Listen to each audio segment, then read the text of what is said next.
ई भव्य मंदिर अहाँ सब देख रहल छियै स्क्रीन पर। अहाँ सबके बता दी ई भव्य मंदिर अछि शंकराचार्य स्वामी श्री निश्लानंद सरस्वती महाराज जी के पैतृक स्थान जे हरिपुर बक्सी टोल अछि जे कलुआही प्रखंड मधुबनी जिला में अछि।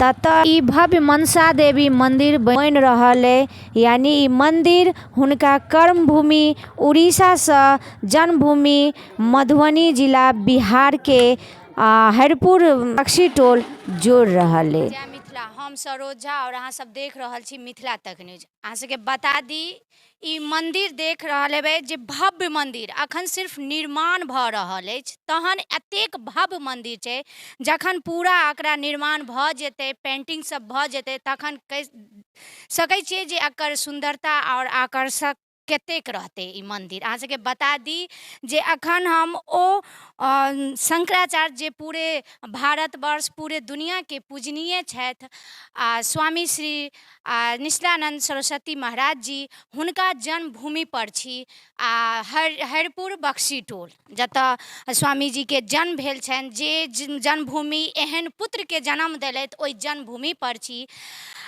हुनका जन्मभूमि पर मनसा देवी के मंदिर बनि रहल है, जे पूरे बिहार पूरे मिथिला के लेल गौरवान्वित अछि, जे पूरे बिहार के पूरे भारतवर्ष के लेल जे से गौरवान्वित मंदिर बनि रहल है, जे एकटा टूरिज्म प्लेस बनत आबै वाला समय में। जे निश्लानंद सरस्वती जी महाराज के जतेक दुनिया पूजनीय छथि ओ मनसा देवी मंदिर आबि कऽ अपना आप के जे छै से धन्य समझता ओ मंदिर एता हुनका दर्शन करे ला। एहि मंदिर के खास बात बता दी जे हुनका कर्मभूमि से जन्मभूमि जोड़ल जा रहल है। एहि के स्ट्रक्चर से अहाँ सब एहि मंदिर के स्क्रीन पर देखैत हेबै जे कतेक सुंदर कतेक महीनता से जे छै से ई बनल छै। से मैया जे छथिन से विषहारा में समाहित छथिन, ओहि तरह से जे छै से स्ट्रक्चर छै मनसा देवी ऐसे स्पष्ट भऽ रहल है। मैया के जे छै से सिंहासन अहाँ सब देखैत हेबै जे कतेक भव्य मैया के सिंहासन है, जे देखैत एते बनैया जे अखन शुरुआत कार्यक्रम देख रहल हेबै जे सब वर्कर सब जे छथिन से काज कऽ रहल छथिन। विशेष अतः जे छै से विजिटर सब हर जगह के हर डिपार्टमेंट के जे छथिन से आबै छथिन, जेना कि आइ मिथिला चित्रकला संस्थान के जे छथिन से मनसा देवी मंदिर के जे छै से विजिट केलथि है, देखलथि है। तऽ बात करै छी, सब आदमी जानते हेबै पद्मश्री से सम्मानित दुलारी देवी जी छथि। एतऽ आबि कऽ ई मंदिर के देखल या अंदर में जाकऽ केना की लागल है ई मंदिर? नीक लागल है, बहुत बहुत नीक लागल है। बहुत बहुत धन्यवाद दै छियनि जे सब आदमी एते मेहनत करै छथिन, सब लागल छथिन, ताहि लेल हुनका सबके बहुत बहुत धन्यवाद दै छियनि से हमरा सबके बहुत नीक लागल है मंदिर। कला के क्षेत्र में जे छै से नेशनल अवार्ड से सम्मानित बौआ देवी जी छथि, जे मिथिला के नाम रोशन केने छथि। एकटा स्वामी जी के जन्मभूमि पर मनसा देवी मंदिर बनल है, तऽ कतेक ई मिथिला के लेल गौरवान्वित फील भऽ रहल है। कते मिथिला के जे छै से आबै वाला जे छै से ई मंदिर जे छै से टूरिज्म में आबि जायत, केना लागि रहल है जे कला संस्कृति और धर्म से मिथिला बढ़ि रहल? ई लगैया हमरा अनुभव करै छियै मंदिर के देख एहिठमका लोक के प्रसन्नता, ई मंदिर बहुत आगाँ बढ़त आ बहुत लोक आत, जरूर आत। जेना ई अमर रहत आ बहुत एहिमे बहुत आदमी बड़का बड़का लोक औता, विदेशी लोक सहित औता। आशीर्वाद दै छी आ अपना बिहार के अपना इम्हुरका तऽ अयबे करता। ई मनसा देवी के मंदिर बहुत उत्तम लागल है। ई विषहारा मंदिर देख कऽ आब की कहूँ हम, ई बहुत आगाँ भविष्य में बहुत बढ़तै।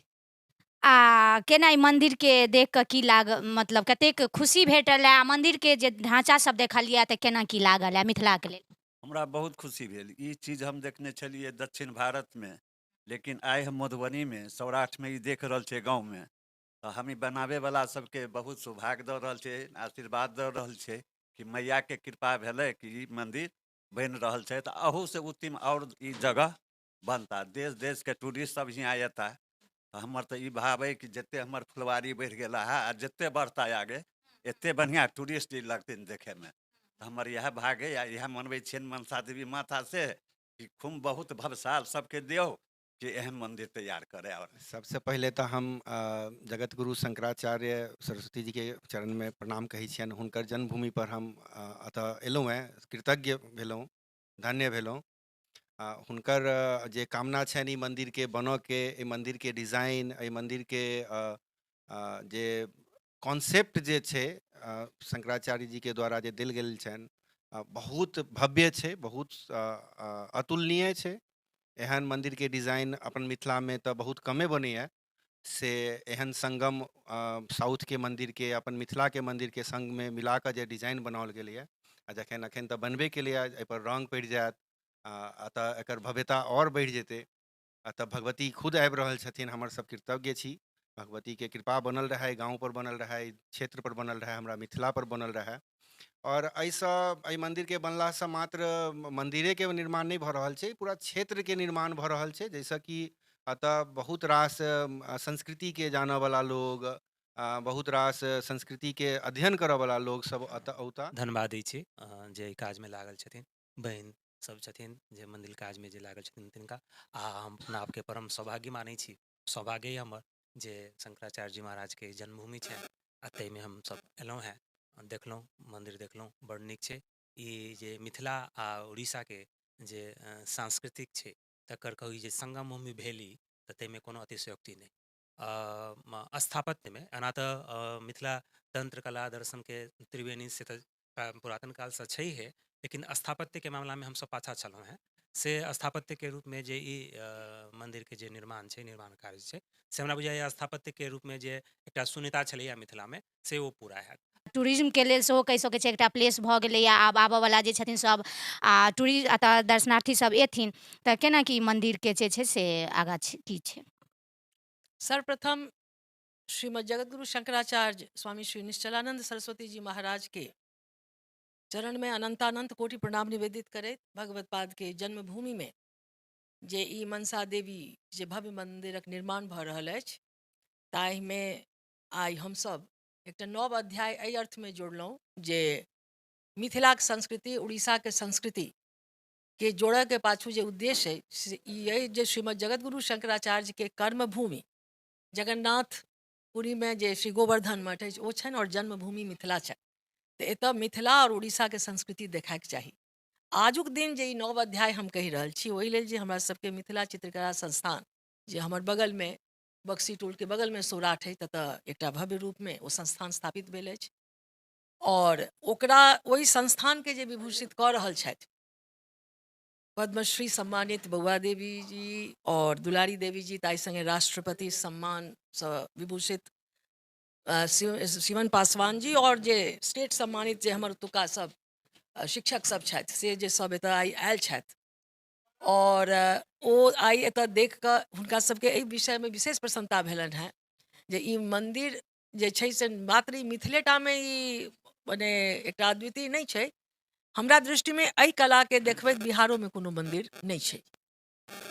तऽ ई जे एकटा कार्य जगतगुरु शंकराचार्य महाराजके प्रेरणासँ और भगवती मनसा देवी जे बहुत जागृत अवस्थामे सिद्ध पीठके रूपमे एतऽ स्थापित छथि, हुनक कृपासँ, हुनक अहेतुकी कृपासँ जे ई कार्य एतऽ चलि रहल अछि, भऽ रहल अछि, तऽ एहिमे कतहु संदेह आब नहि अछि हमरा सबके समस्त ग्रामवासीके जे ई एकटा विराट तीर्थके रूपमे ई भविष्यमे आबऽ जा रहल अछि। हम जे रहि रहि कऽ एतऽ अबै छी, या जुड़ाव छै, जुड़ाव अछि हैं, और सबसँ बेसी जुड़ाव अछि जे अगर दीदीके देखलियनि जे एतेक मने अथी भऽ कऽ आब 6 महीनासँ रिटायर केलथि हैं, हिनकर जे देख ओहिसँ हम एतेक प्रभावित भेलहुँ। कहि सकै छी बीचमे एक लाइन जे जेना मिथिला जनक नन्दिनीके जन्मभूमि अछि, तेना जनक नन्दिनी एकटा बेटी जे छथिन से ई कर्मभूमिसँ जन्मभूमिके जे जोड़ि रहल छथिन शंकराचार्यके, जाहिमे अहम भूमिका छनि एगो जनक नन्दिनी आ बेटी जे छथिन मिथिलाके हिनकर। 2 साल पहिने एकर जे छै से भूमि पूजन भेलै,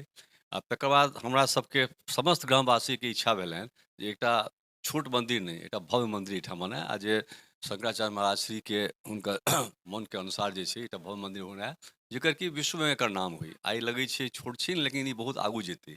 तऽ एकरा बनबैके लेल हमसब मिलि कऽ ई केलहुँ जे एकर जे कलाकृति आ एकर जे स्ट्रक्चर जे छै से पूरा उड़ीसाके और एम्हरका मिथिला दुनूके कल्चर मिला कऽ एकटा बनाए। तऽ ताहि लऽ कऽ हमसब उड़ीसाके मिशन ग्रुपके ओतहि हमसब कॉन्टैक्ट ठीक केलहुँ, हिनका सबके महाराज श्रीसँ उड़ीसा पुरीमे आशीर्वाद दिएलहुँ, तकर बाद ओसब एतऽ आबि कऽ काज बनेनाइ शुरू केलाह। आ पूरे मिथिलावासी, बिहारवासी आ भारतवासी आ सबसँ निवेदन करब आ जे शंकराचार्य के पूजनीय के रूप में पूजा करै छी हुनका जन्मभूमि पर आबी, ई मनसा देवी मंदिर के जे छै से दर्शनार्थी बनी आ जे कोन रूपे उड़ीसा के कारीगर सब आबि कऽ जे छै से अपन कारीगरी देखेलथि है। अतेक महीन कार्य भेल है जे देखैत बनैया। हालांकि अखन तऽ ई शुरुआत के हम देखेलहुँ है, लेकिन जे दिन उद्घाटन है तहू दिन के देखायब जे ओहि दिन कतेक एहि मंदिर में भव्यता अबैया आ कतेक नीक लागैया। तऽ हम समस्त मिथिलावासी के कहबनि जे एकटा मिथिला के गौरवान्वित मंदिर अछि, गौरवान्वित पर्यटक स्थल के रूप में जे ये से ई उजागर भऽ रहल है। तऽ सब आदमी आबि कऽ शंकराचार्य जी के मंदिर के जे छै से एक बेर दर्शन जरूर करी। धन्यवाद।